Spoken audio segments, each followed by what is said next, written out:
Hi there, I'm Zoe Foster Blake, and I wrote a book called No One Likes a Fart.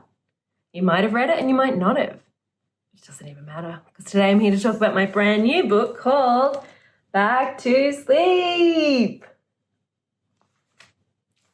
It was written by me, Zoe Foster Blake, and it was illustrated by Mike Jacobson. And today, I'd like to read it to you. Shall we begin? Back to Sleep. It's about a little boy named Finn. And if you look closely, you'll see this little cat throughout the whole book.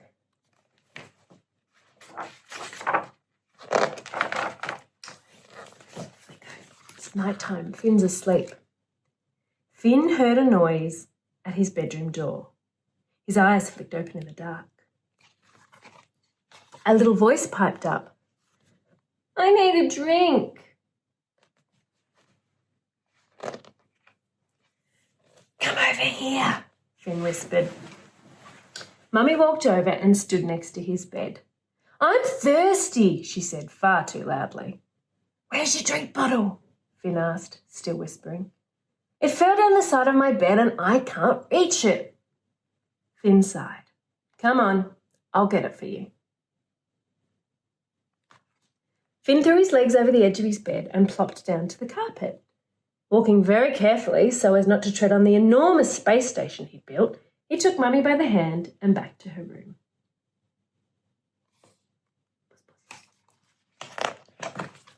Come on, back to sleep, he said, as Mummy climbed into bed and pulled up her doona. Finn reached down and grabbed her drink bottle from the floor. Mummy snatched it from him and gulped greedily.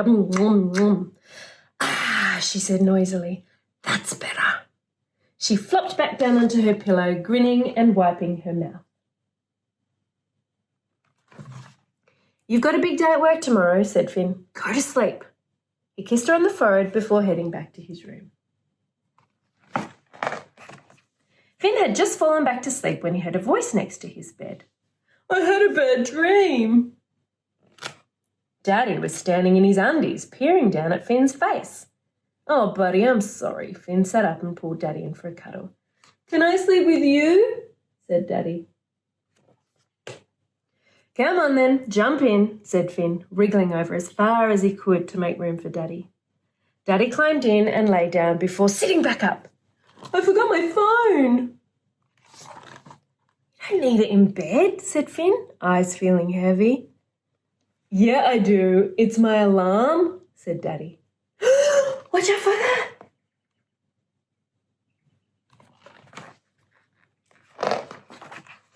Crunch! Ah! Cried Daddy as he stepped on a certain space station. Oh, no, that hurts.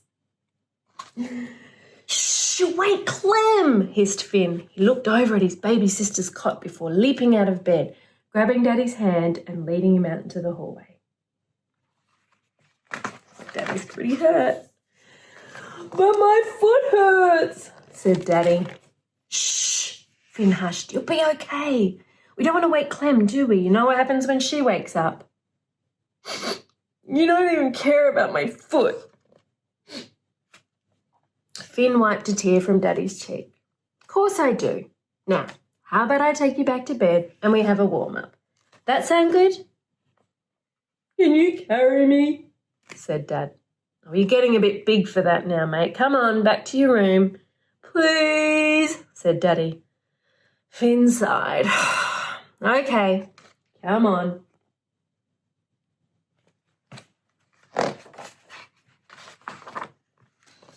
Good on you, Finn, giving it a go. Look, carry Daddy. Yeah, he's trying his best. Oh no, fell down. Oh, he's exhausted. That's a big job. Daddy hobbled over to his side of the bed, snatched his phone and dived under the covers. Finn shuffled in beside him as best as he could. Oh, Mummy's taking all the doona, whined Daddy, yanking it off her. Oi, wait, let me do it, said Finn, spreading it across them evenly. Finn felt Daddy's breathing even out and began to carefully sneak away. Can you give me a back scratch? Daddy whispered just as Finn reached the door. Oh, for goodness sake, said Finn. Go back to sleep.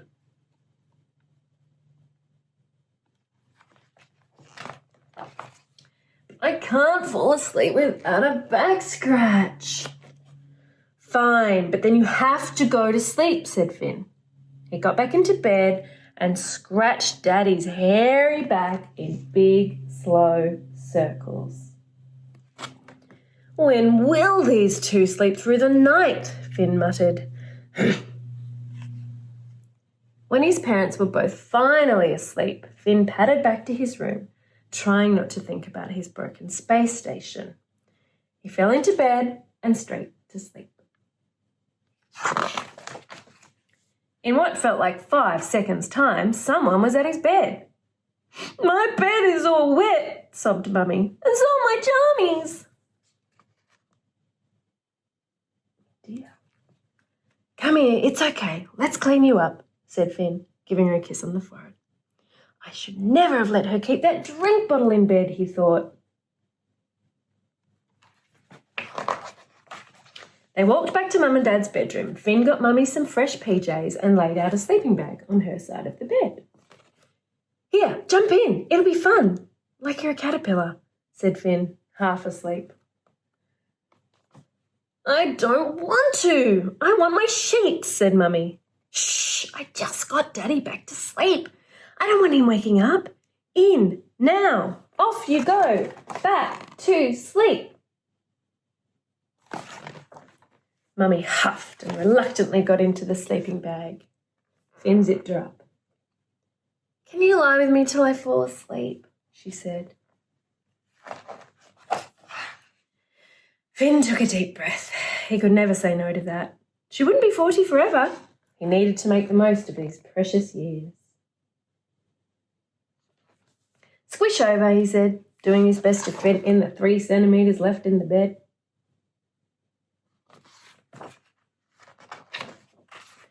Later, Finn woke up cold and confused and shuffled back to his room. He crept in quietly, careful not to wake Clem, and curled up in his own cosy bed. Finally back to sleep. He closed his eyes, ignoring the light creeping in under the blind, signalling breakfast, school, and many hours of being unasleep. Just 1 hour of sleep. That's all he needed.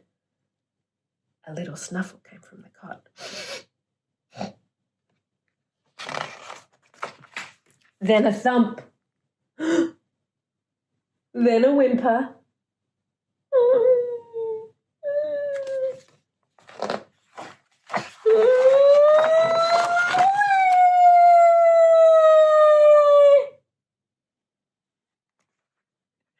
Oh, poor Finn. I always feel a bit sad for him. He didn't get any sleep. Anyway, that's my book Back to Sleep. I hope you enjoyed it.